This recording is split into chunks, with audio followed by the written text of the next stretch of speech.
eje transversal va a ser integrar la fragilidad de la familia en la iglesia, es decir, aquellas situaciones que son dificultades al interior de cada familia.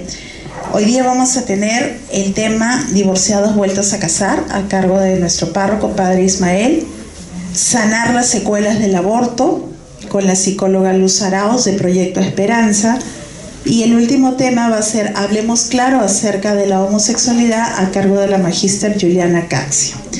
Vamos a iniciar entonces.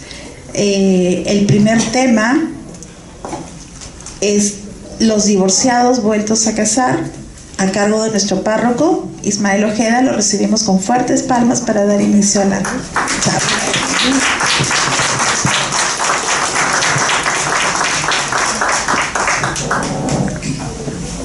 Buenas noches con todos, bienvenidos.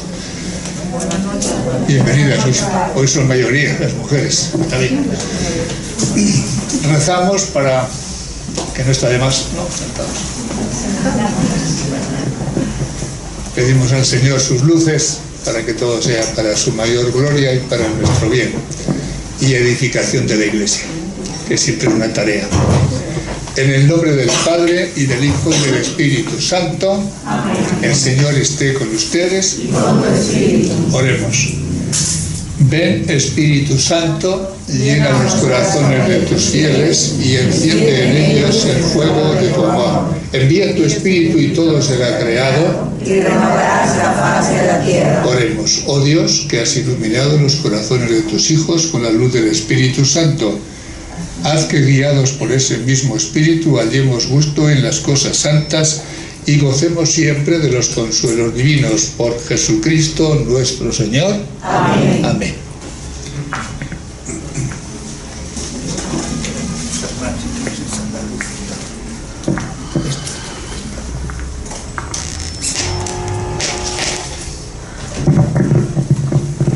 Bien, como ha dicho Alicia,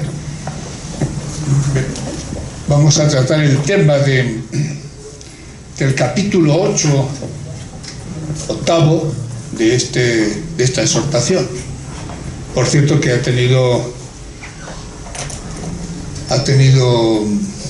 una repercusión en toda la Iglesia y también algo de protesta.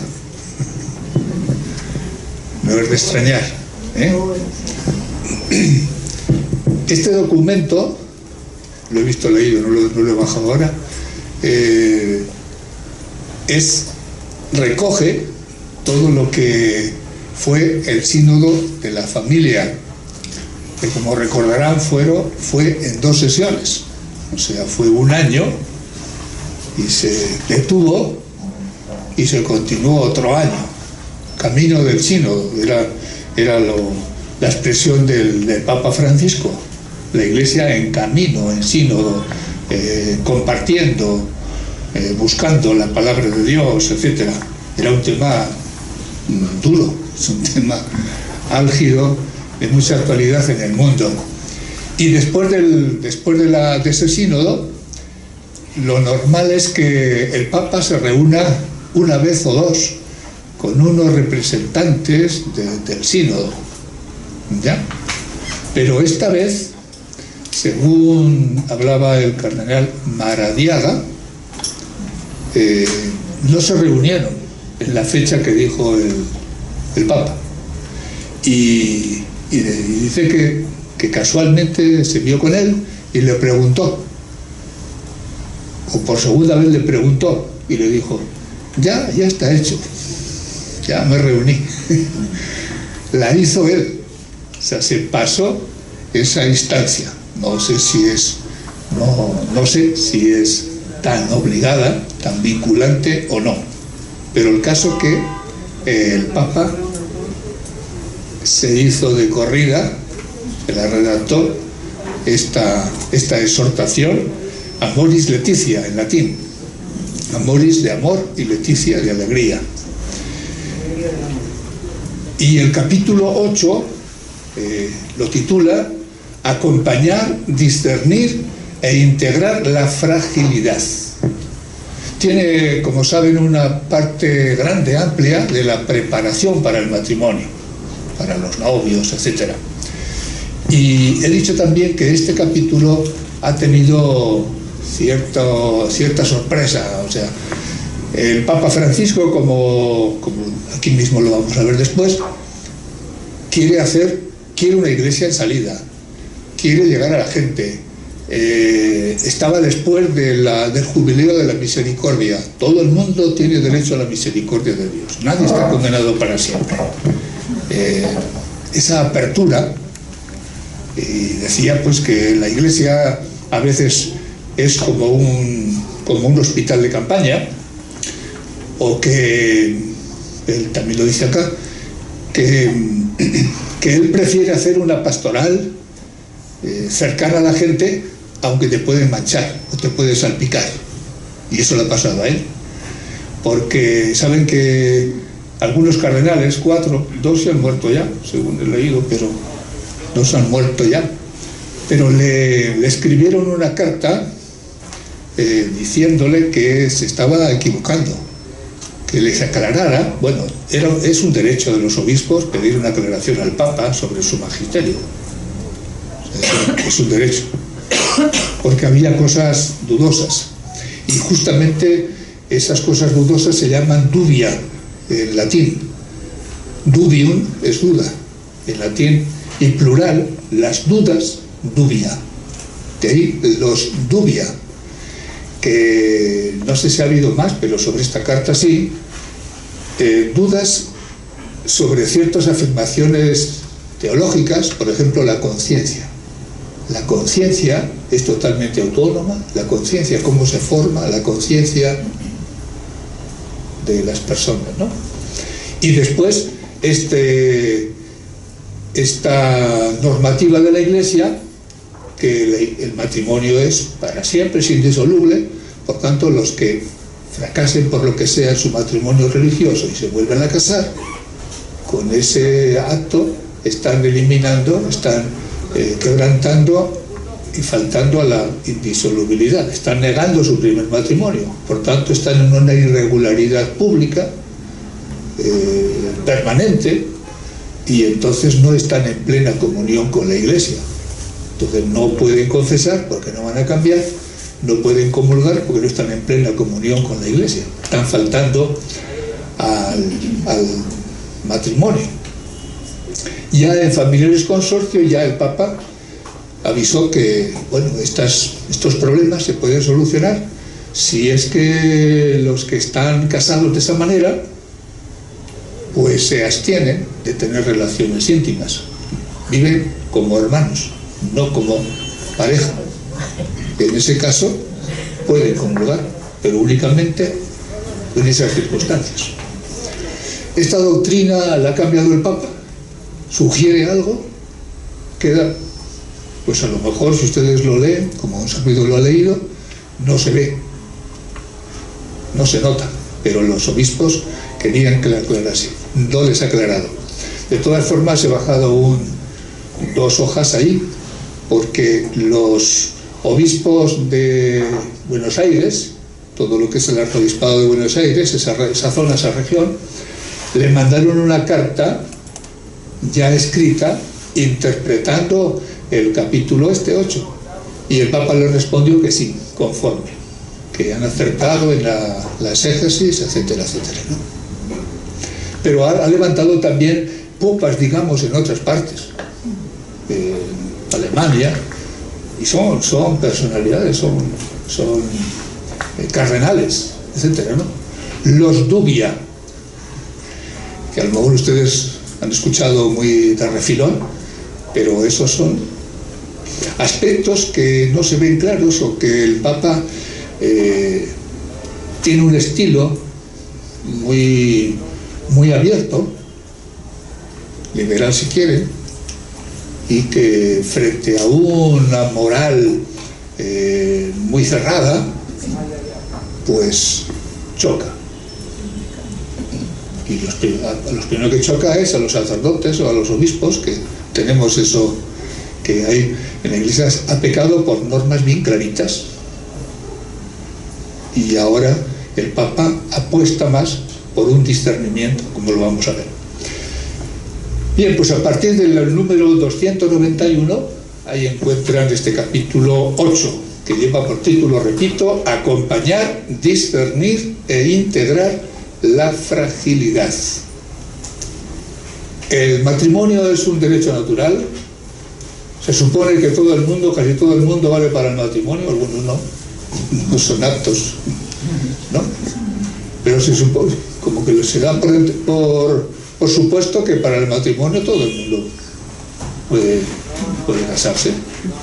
Y se exige, por supuesto, una madurez mínima, y se exige una fidelidad y una apuesta por madurar, por crecer en el matrimonio.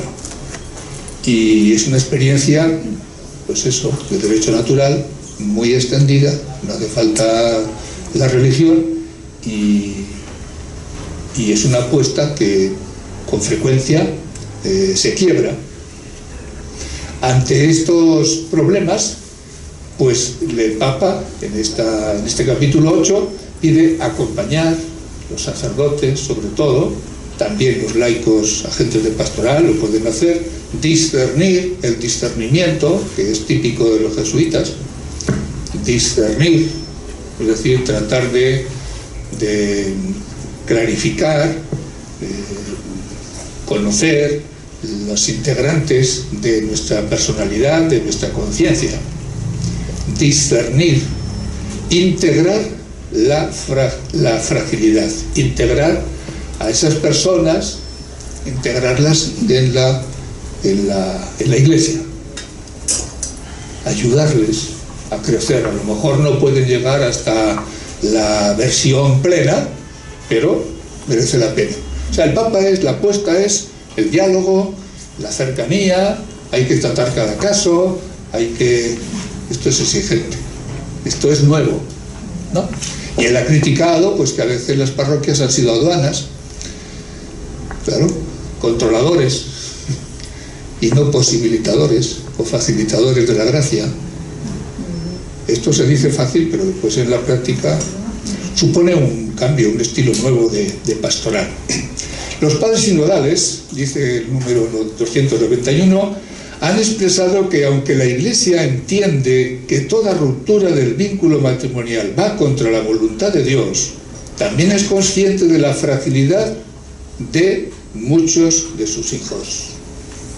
O sea, el dogma, las verdades están claras,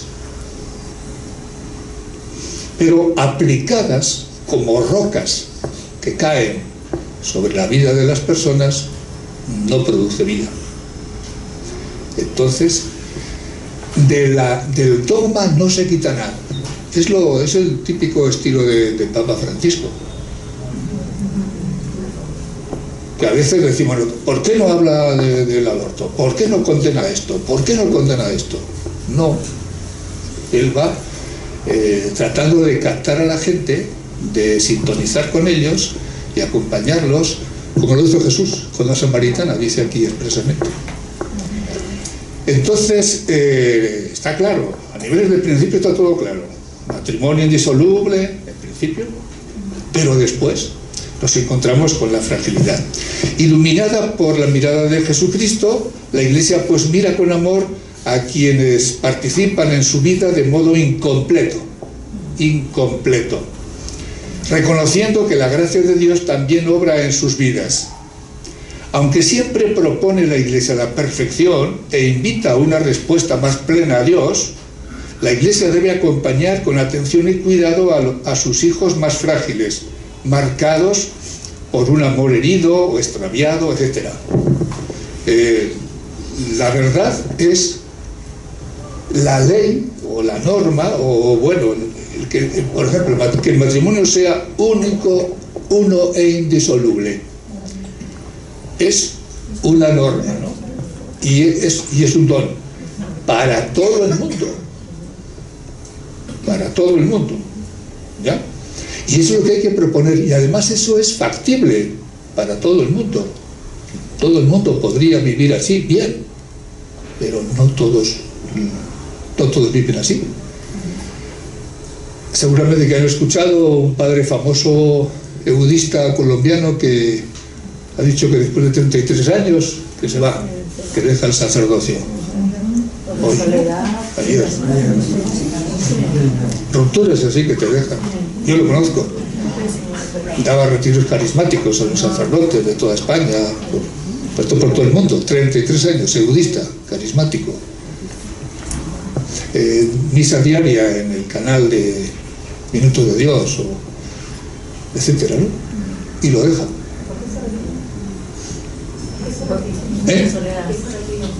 Uy. Su soledad, dice. Su soledad, que se ha vaciado, que quiere experimentar otras cosas. Se ha cansado.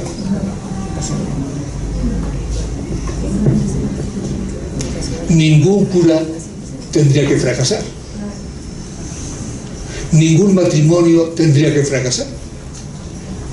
Porque fracasen, ya vamos a quitar la seriedad del matrimonio o la seriedad de la vida religiosa. No. Esa es la cosa, ¿eh? Es un don y hay que pedírselo a Dios, y no podemos rebajar el listón, porque eso es lo que más quiere el Señor, que tengamos sacerdotes comprometidos, matrimonios perfectos. Eso es lo que quiere Dios, y todos podríamos ser, en principio, hablando de forma absoluta. Sin embargo, en la práctica no es así. Misterio, 33 años, señor convencido. Alberto Linero. Bien, pues dice el Papa aquí, finalizando este punto, que no olvidemos que a menudo la tarea de la Iglesia se asemeja a la de un hospital de campaña. Un hospital de campaña, pues es un hospital que está en el frente, ¿no?, de guerra, atendiendo a los caídos, a los heridos, a los en emergencias. Pues la Iglesia, así tendríamos que estar. Ustedes son privilegiados, son una excepción en la parroquia, pero ¿cuánta gente? En la parroquia, 40.000 personas a lo mejor que conformamos la parroquia de Santa Rita. ¿Cuántos matrimonios estarán por ahí? ¿Cuántos jóvenes? ¿Cuántos? A medio gas, con tanto sufrimiento, tanta aflicción, tanta violencia, tanta insatisfacción, ¿no?, tanto aburrimiento. Bueno, el número 292 dice: ¿qué es el matrimonio cristiano? Aquí está bien clarito, matrimonio cristiano. De eso no podemos apearnos, sería faltar a Dios, faltar a la Iglesia. El matrimonio cristiano, reflejo de la unión entre Cristo y su Iglesia, se realiza plenamente en la unión entre un varón y una mujer, que se donan recíprocamente en un amor exclusivo y en libre fidelidad. Se pertenecen hasta la muerte y se abren a la comunicación de la vida, consagrados por el sacramento que les confiere la gracia para constituirse en iglesia doméstica y en fermento de vida nueva para la sociedad. Ahí tiene una descripción completa de lo que es el matrimonio según el plan de Dios y según la Iglesia Católica. Algo lindísimo. No deja nada fuera. La realización personal, los hijos, la sociedad, todo. Está todo. Pues le falta la Trinidad nomás, que es también imagen de la Trinidad, de la familia. Otras formas de unión que se dan, otras formas de vivir contradicen radicalmente este ideal. Hay formas que contradicen radicalmente este ideal, el amor libre, todo. Pero algunas lo realizan al menos de modo parcial y análogo. Los padres sinodales expresaron que la Iglesia no deja de valorar los elementos constructivos en aquellas situaciones que todavía no corresponden o ya no corresponden a su enseñanza sobre el matrimonio. Entonces, a esto responde ahora el siguiente apartado: gradualidad en la pastoral. Hay una graduidad en la pastoral, no en las normas. Las normas son lo que se nos pide, pero hay una gradualidad en cuanto que uno se va haciendo más capaz de alcanzar aquella meta. ¿Ya? Hay gradualidad en la ejecución, en la vivencia de ese ideal, pero el listón está puesto ahí. Ahí no hay gradualidad. una ley o un matrimonio perfecto, otro no sé qué, otro con menos, no, ahí no hay gradualidad. Pero en la vivencia sí. Los padres del sínodo hablaron sobre esto también. El Papa lo recoge y dice: porque a los pastores compete no solo la promoción del matrimonio cristiano, que acabamos de describirlo, sino también el discernimiento pastoral de las situaciones de tantas personas que ya no viven esta realidad, para entrar en diálogo pastoral con ellas, a fin de poner de relieve los elementos de su vida que puedan llevar a una mayor apertura al Evangelio del matrimonio en su plenitud. Entonces se impone este diálogo con las personas que no están viviendo plenamente ese matrimonio perfecto. En el discernimiento pastoral conviene identificar elementos que favorezcan la evangelización y el crecimiento humano y espiritual. Fíjense, evangelización, de conocer la palabra de Dios, etc., la proclamación del querigma, y el crecimiento humano, tantos aspectos de crecimiento humano como pareja. Eso es una cosa infinita que se puede beneficiar y sanar entre ellos, ¿no? Crecimiento humano y espiritual en Dios. La elección del matrimonio civil es otra realidad, pero en muchos de estas formas de vivir el matrimonio se pueden ver aspectos buenos, y nosotros tenemos que verlos para ver la parte constructiva, o los elementos constructivos, los más aprovechables, digamos. Se trata entonces de acogerlas, estas uniones, y acompañarlas con paciencia y delicadeza. Según el Papa, es lo que hizo Jesús con la samaritana. Dirigió una palabra a su deseo de amor verdadero para liberarla de todo lo que oscurecía su vida y conducirla a la alegría plena del Evangelio. Tanto los obispos sinodales como el Papa, como la Iglesia, lo propone para la Iglesia, tenemos que imitar la actitud de Jesús. Lo que Jesús hizo, esa es nuestra normativa, nuestro modelo. En esta línea, San Juan Pablo II ya proponía la llamada ley de gradualidad, con la conciencia de que el ser humano conoce, ama y realiza el bien moral según diversas etapas de crecimiento. No es una gradualidad de la ley está, sino una gradualidad en el ejercicio prudencial de los actos libres, en sujetos que no están en condiciones, sea de comprender, de valorar o de practicar plenamente las exigencias objetivas de la ley. Forma parte, pues, de la interiorización y la ejecución, asimilación de esa ley. Porque la ley también es don de Dios que indica el camino, don para todos sin excepción, lo que decía antes, ¿no? Lo que es el matrimonio, lo que es la vida religiosa, el sacerdocio, es un don para todos sin excepción. Es lo mejor que Dios ha hecho o piensa sobre nosotros.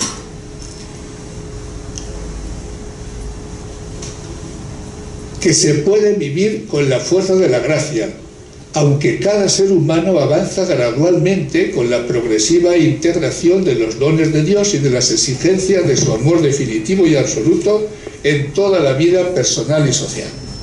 Entonces encontramos esta ley de la gradualidad, que va a servir para ser optimistas en el tratamiento y en el diálogo con estas parejas que tienen que, toda la vida, tienen que ir creciendo. No se puede decir, estás condenado para siempre, no tienes remedio, así morirás.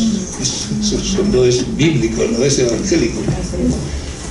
Discernimiento de las situaciones llamadas irregulares. El sínodo se ha referido a distintas situaciones de fragilidad o imperfección. Al respecto, quiero recordar, dice el Papa, quiero recordar aquí algo que he querido plantear con claridad a toda la Iglesia para que no equivoquemos el camino. Hay dos lógicas que recorren toda la historia de la Iglesia: marginar y reintegrar. El camino de la Iglesia, desde el comienzo, es siempre el camino de Jesús, que es el camino de la misericordia y de la integración. Recuerden que esto lo está escribiendo acabando el año jubilar de la misericordia. El camino de la Iglesia es el de no condenar a nadie para siempre y difundir la misericordia de Dios a todas las personas que la pidan con corazón sincero, porque la caridad verdadera siempre es inmerecida, incondicional y gratuita. Este es el número 296, es denso. Entonces, concluimos, hay que evitar los juicios que no toman en cuenta la complejidad de las diversas situaciones, y hay que estar atentos al modo en que las personas viven y sufren. Ellos son los que más sufren. Por eso, ¿qué más querrían ellos? Para eso se han casado. Viven, hay que ser, si no somos injustos, viven y sufren a causa de su condición. Se trata pues de integrar a todos. Se debe ayudar a cada uno a encontrar su propia manera de participar en la comunidad eclesial. Esto da más guerra, esto es más complicadito. Esto es más complicadito que bajar al despacho y firmar unas partidas y decir blanco-negro y fuera, ya está. Tratar a la gente, acoger a la gente, ayudarle a... ¿Puede repetir el 296, la caridad verdadera, por favor? ¿La? Caridad verdadera. ¿Caridad? La caridad, no, 296. Dos lógicas recorren toda la... Es inmerecida, eso. Siempre es inmerecida. Incondicional. Sí, porque la caridad verdadera siempre es inmerecida, incondicional y gratuita. Entonces hay que evitar los juicios apurados que no toman en cuenta la complejidad de las diversas situaciones, y hay que estar atentos al modo en que las personas viven y sufren a causa de su condición. 297. Se trata de integrar a todos. Se debe a todos. Todos tienen derecho a la misericordia de Dios. Todos son importantes. Y muchas veces están bautizados. Se debe ayudar a cada uno a encontrar su propia manera de participar en la comunidad eclesial, para que se sienta objeto de una misericordia inmerecida, incondicional y gratuita. Nadie puede ser condenado para siempre, porque esa no es la lógica del Evangelio. No me refiero, dice el Papa, fíjense, no me refiero solo a los divorciados en nueva unión, sino a todos, en cualquier situación en que se encuentren. Todos los que tengan una experiencia de familia, de comunidad, a todos, no solamente a estos vueltos a casar. Y hablando así con más exigencia, sería a todo ser humano. La Iglesia está abierta, está en función de todos. Otras están abiertas. Dios vale para todos.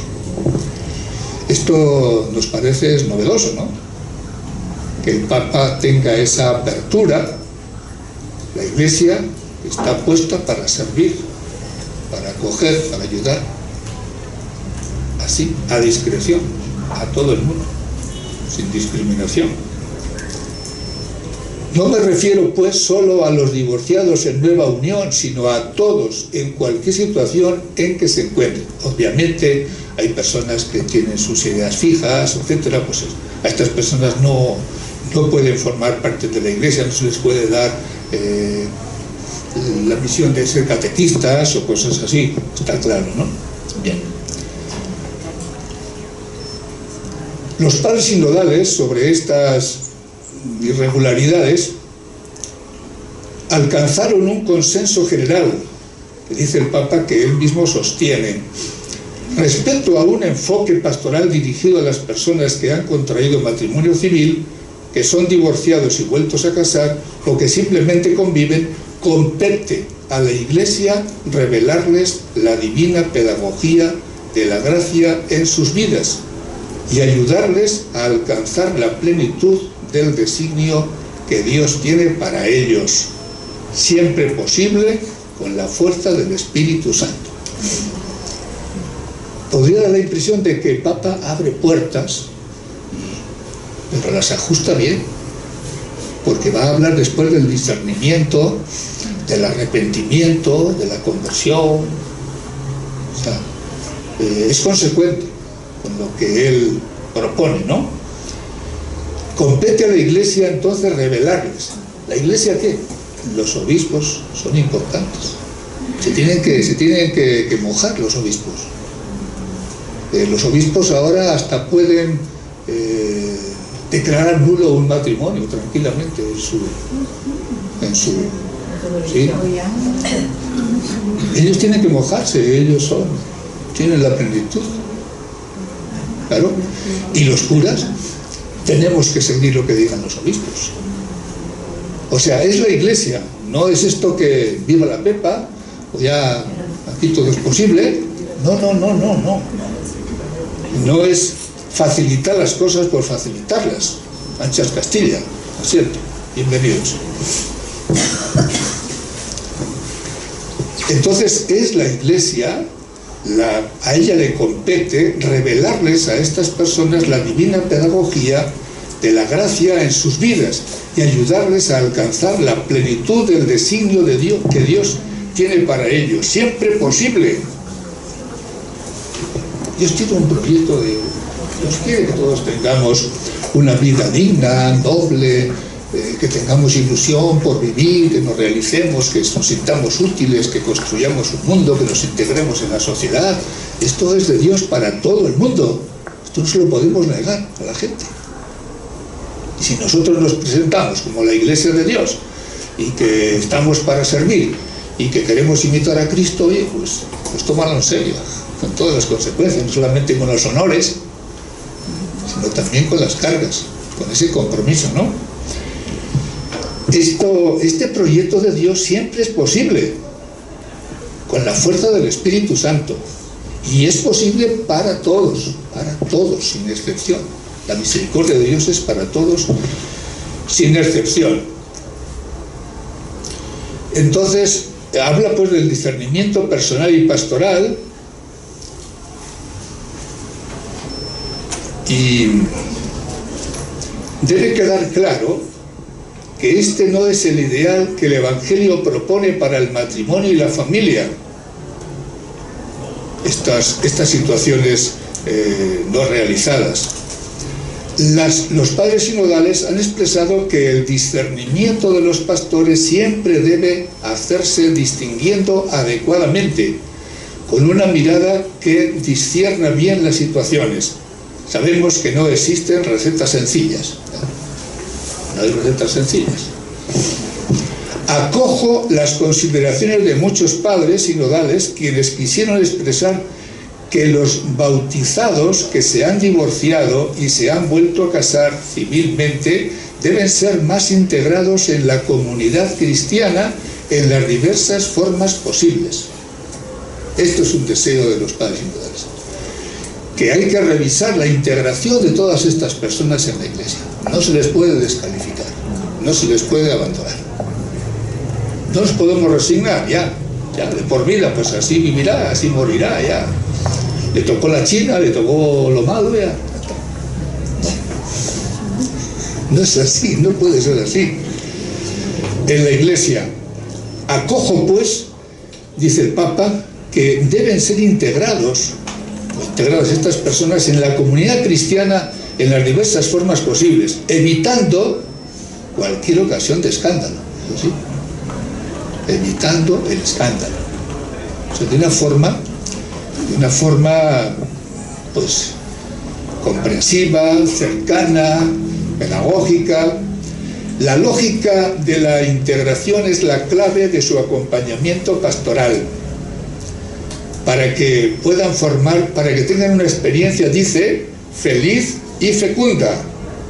Son bautizados, son hermanos y hermanas, el Espíritu Santo derrama en ellos dones y carismas para el bien de todos. Su participación puede reflejarse en diferentes servicios eclesiales. Es necesario por ello discernir cuáles de las diversas formas de exclusión actualmente practicadas en el ámbito litúrgico, la liturgia, la pastoral, educativo e institucional pueden ser superadas. Ahí está todo un plano, ¿no? ¿Qué formas de exclusión hay que revisar en estas dimensiones o en estos ámbitos? Dice: liturgia, pastoral, educación e institucional. Esta integración es también necesaria para el cuidado y la educación cristiana de sus hijos, que deben ser considerados los más importantes. No lo trata mucho en este capítulo, pero en otros capítulos sí, sobre la educación de los hijos. Es algo importantísimo, claro, dentro de la familia. Número 300.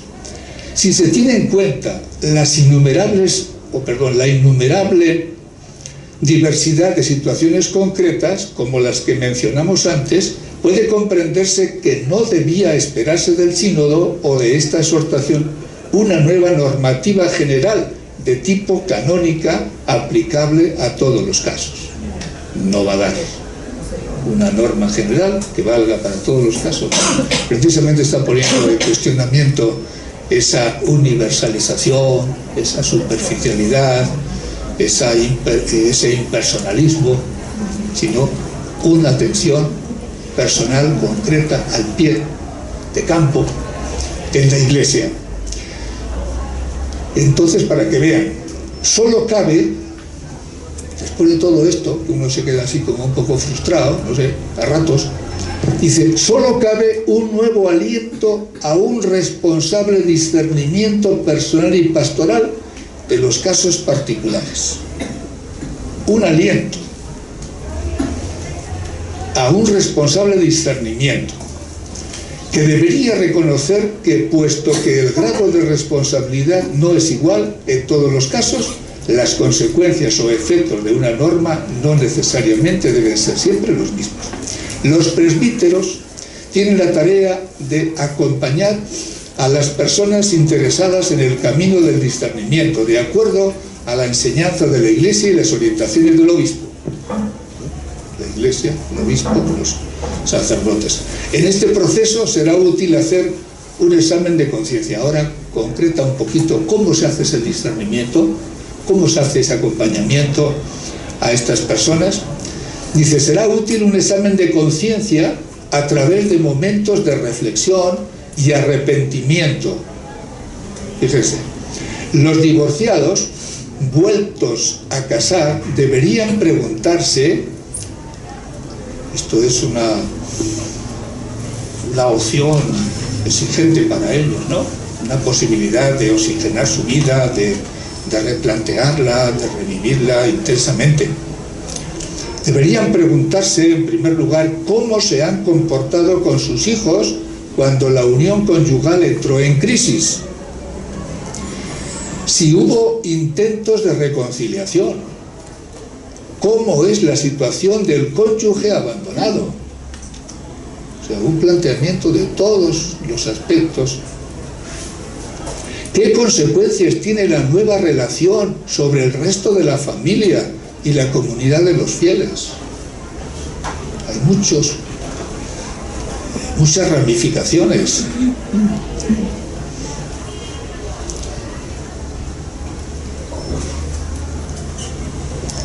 y la comunidad de los fieles. ¿Qué ejemplo ofrece esa relación a los jóvenes que deben prepararse para el matrimonio? ¿Qué ideas sacan esos jóvenes de la iglesia o del matrimonio? Todo eso son ramificaciones de una realidad. No se trata de buscar culpables, pero tiene que ser en conjunto. Es una evangelización, digamos, metro por metro. Una reflexión sincera, segundo, primero examen de conciencia, segundo, una reflexión sincera puede fortalecer la confianza en la misericordia de Dios, que no es negada a nadie. Se trata de un itinerario de acompañamiento y de discernimiento que orienta a estos fieles a la toma de conciencia de su situación ante Dios. La conversación con el sacerdote en el fuero interno contribuye a la formación de un juicio correcto sobre aquello que obstaculiza la posibilidad de una participación más plena en la vida de la Iglesia y sobre los pasos que pueden favorecerla y hacerla crecer. Dado que en la misma ley no hay gradualidad, este discernimiento no podrá jamás prescindir de las exigencias de verdad y de caridad del Evangelio propuesto por la Iglesia. Un examen de conciencia, pues, una reflexión, una evangelización, un diálogo, para crecer personalmente y como pareja.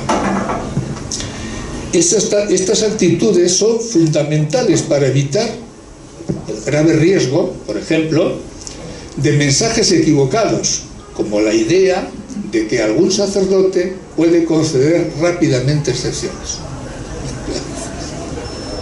Si un sacerdote permite a una pareja que comulgue, fíjate tú, es un grave riesgo que pueda parecer que aquí hay una doble moral o cosas así, ¿no?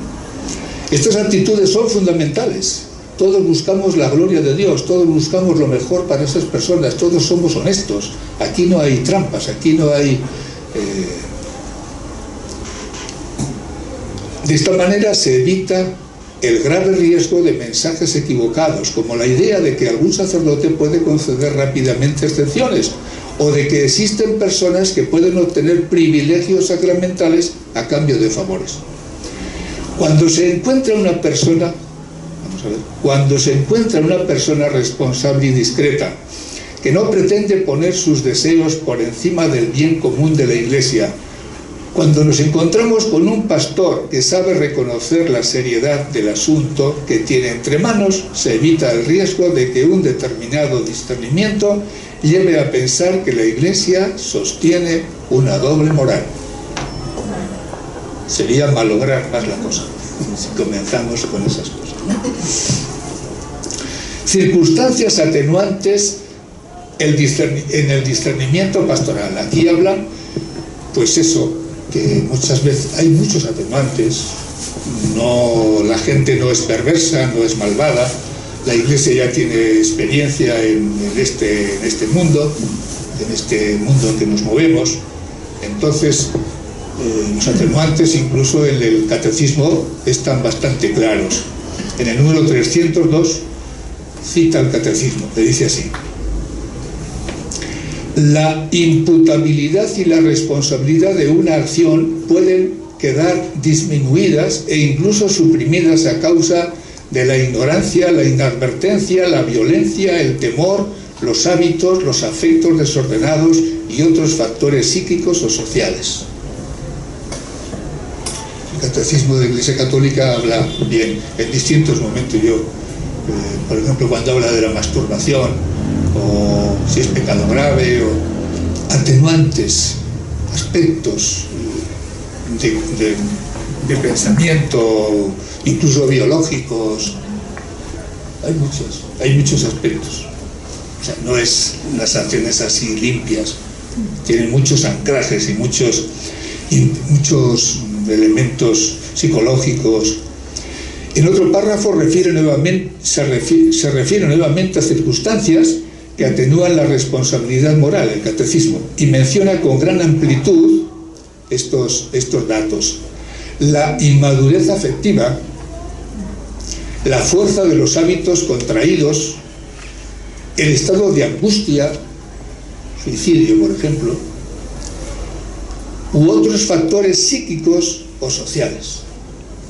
Es complejita, es complejo el comportamiento humano, ¿no?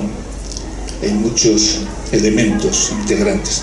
Por esta razón, un juicio negativo sobre una situación objetiva no implica un juicio sobre la imputabilidad o la culpabilidad de la persona involucrada. Lo vemos en las noticias. Un feminicidio. Cosa terrible. ¿Pero qué? ¿Habrá sabido lo que hacía? Una violación, pero sabrá, tendrá libertad,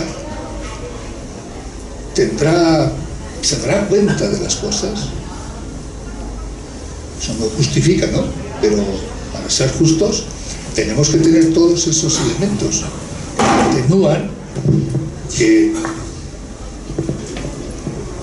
que atenúan, que nos hacen comprender mejor o verlo más en conjunto de una forma más justa. Los condicionamientos o atenuantes. Normas y al final acaba este número diciendo: de todos modos, recordemos que este discernimiento es dinámico, no es una cosa estática, completa, y debe permanecer siempre abierto a nuevas etapas de crecimiento y a nuevas decisiones que permitan realizar el ideal de manera más plena. Normas y discernimiento.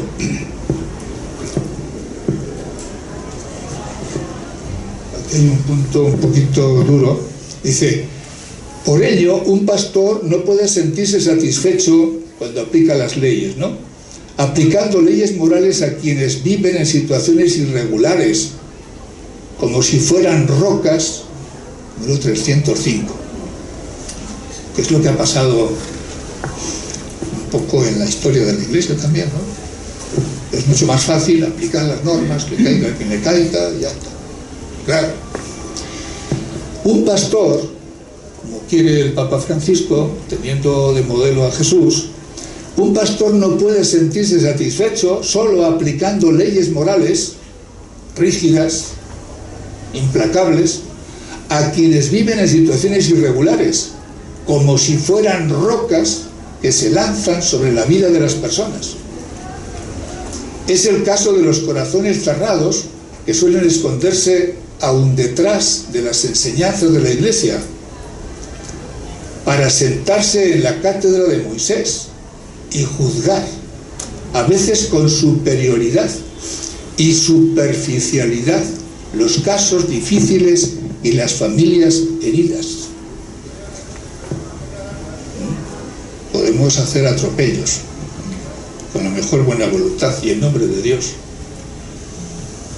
Ven cómo le da una vuelta de tuerca y otra vez el Papa Francisco para todos, la conversión de la Iglesia.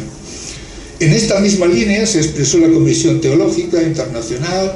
La ley natural no debería ser representada como un conjunto ya constituido de reglas que se imponen a priori al sujeto moral, sino que es más bien una fuente de inspiración objetiva para su proceso eminentemente personal de toma de decisión.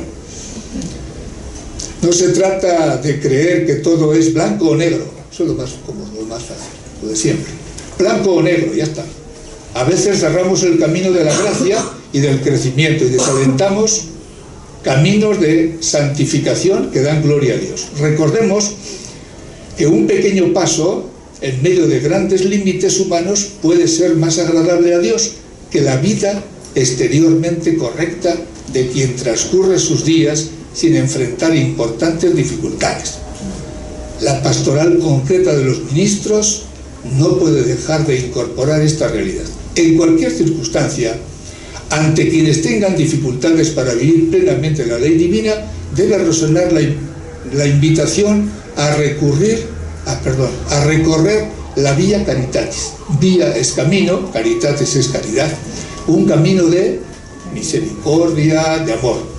La caridad fraterna es la primera ley de los cristianos, la caridad fraterna. No olvidemos la promesa de las Escrituras: mantengan un amor intenso entre ustedes, porque el amor tapa la multitud de los pecados.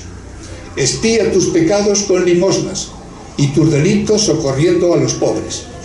El agua apaga el fuego ardiente y la limosna perdona los pecados. Y pone un texto de San Agustín que no leo. La lógica de la misericordia pastoral, y voy acabando. Esta última parte es preciosa por esta misericordia propia del Papa Francisco y cómo habla de estas cosas.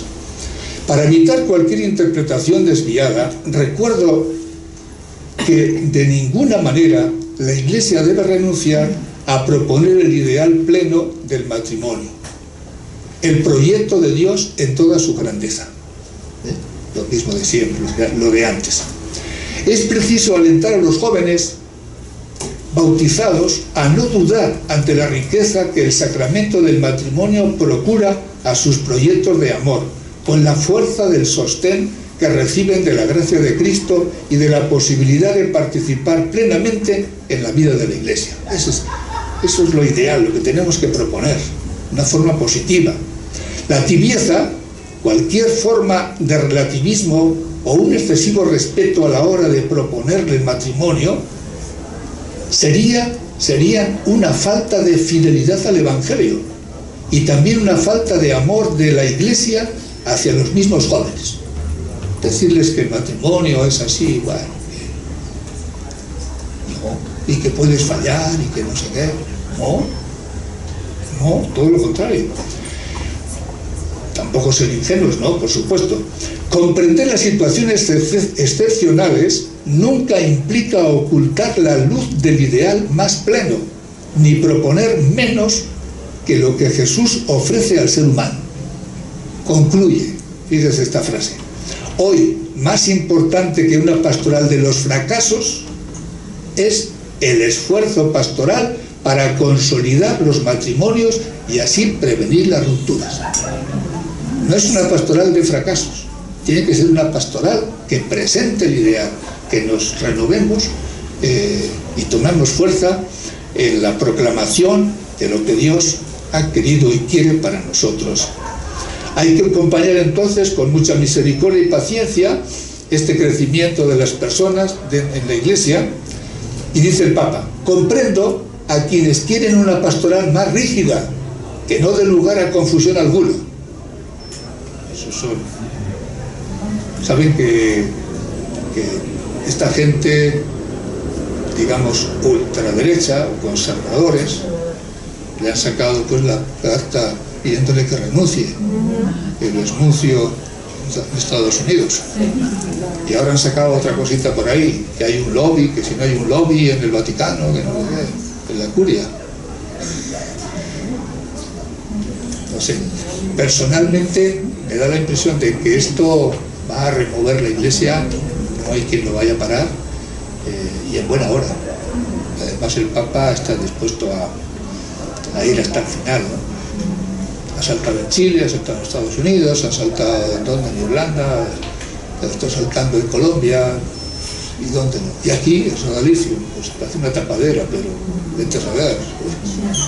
O sea, será providencial para que la Iglesia... Pero eso, no es de fracasos, tenemos que estar bien. Me he salido un poquito, pero está dentro de este mundillo en el que estamos, que también ustedes tienen derecho a saber. Infórmense cómo está la Iglesia, cómo están las cosas. Comprendo a quienes prefieren una pastoral más rígida, mano dura, que no dé lugar a confusión alguna. Es lo que los que le acusan al Papa. Le ha dicho el Papa: no, a esta gente no va a decir una palabra, oración, ayuno, y de momento nada, porque está la cosa revuelta y lo que tú digas, bueno, es una actitud de él, ¿no? Pero creo sinceramente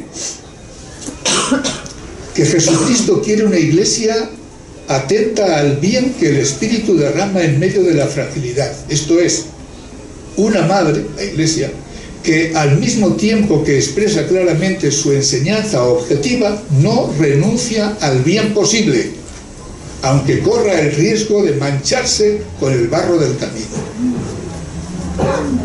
O sea, el Papa presenta lo máximo. Hay realidades a medio plazo, o de medio gas. Bueno, vamos a rescatar lo que se pueda.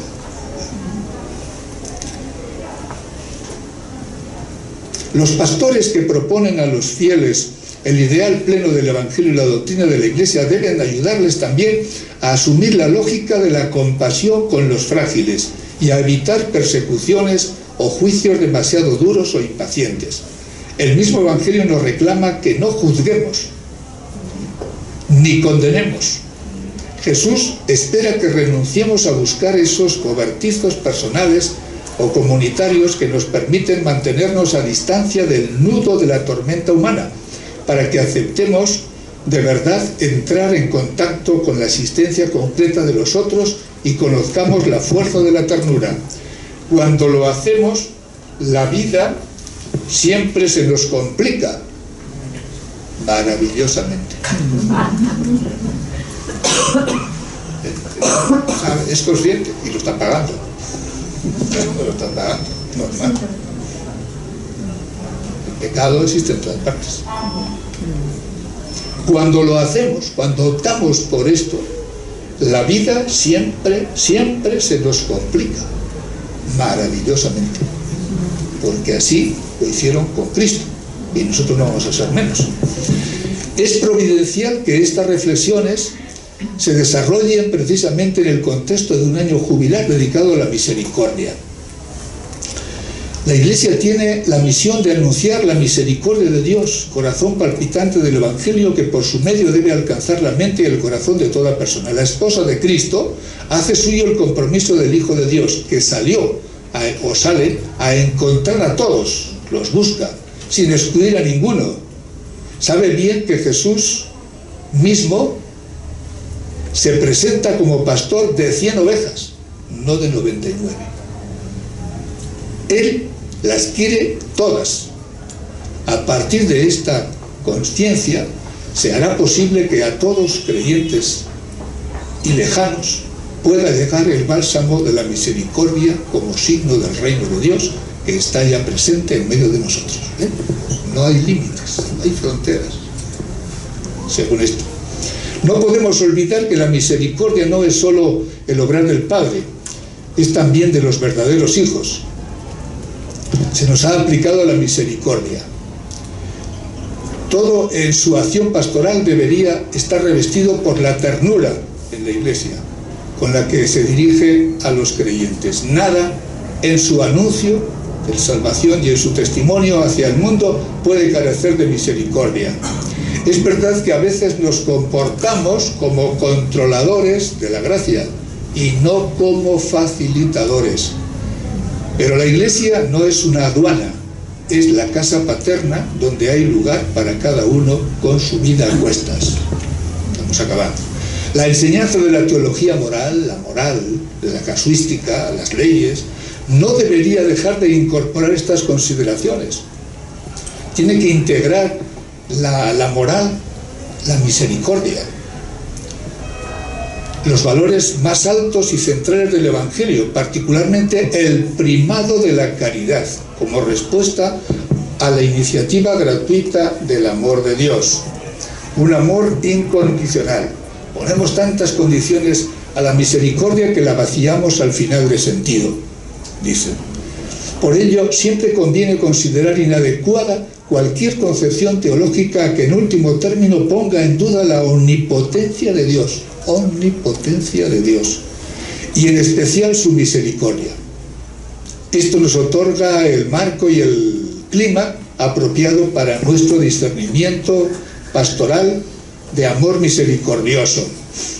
Esa lógica que debe predominar en la Iglesia para realizar la experiencia de abrir el corazón a cuantos viven en las más contradictorias periferias existenciales. Las periferias, no están geográficamente, las periferias son existenciales. todos, en cualquier parte del mundo, es algo interno, existencial. Y acaba invitando primero a los fieles, a ustedes. Invito a los fieles que están viviendo situaciones complejas a que se acerquen con confianza a conversar con sus pastores o con laicos que viven entregados al Señor. No siempre encontrarán en ellos una confirmación de sus propias ideas o deseos, pero seguramente recibirán una luz que les permita comprender mejor lo que les sucede y podrán descubrir un camino de maduración personal. Y segundo, invito a los pastores a escuchar con afecto y serenidad, con el deseo sincero de entrar en el corazón del drama de las personas y de comprender su punto de vista para ayudarles a vivir mejor y a reconocer su propio lugar en la Iglesia. Muchas gracias.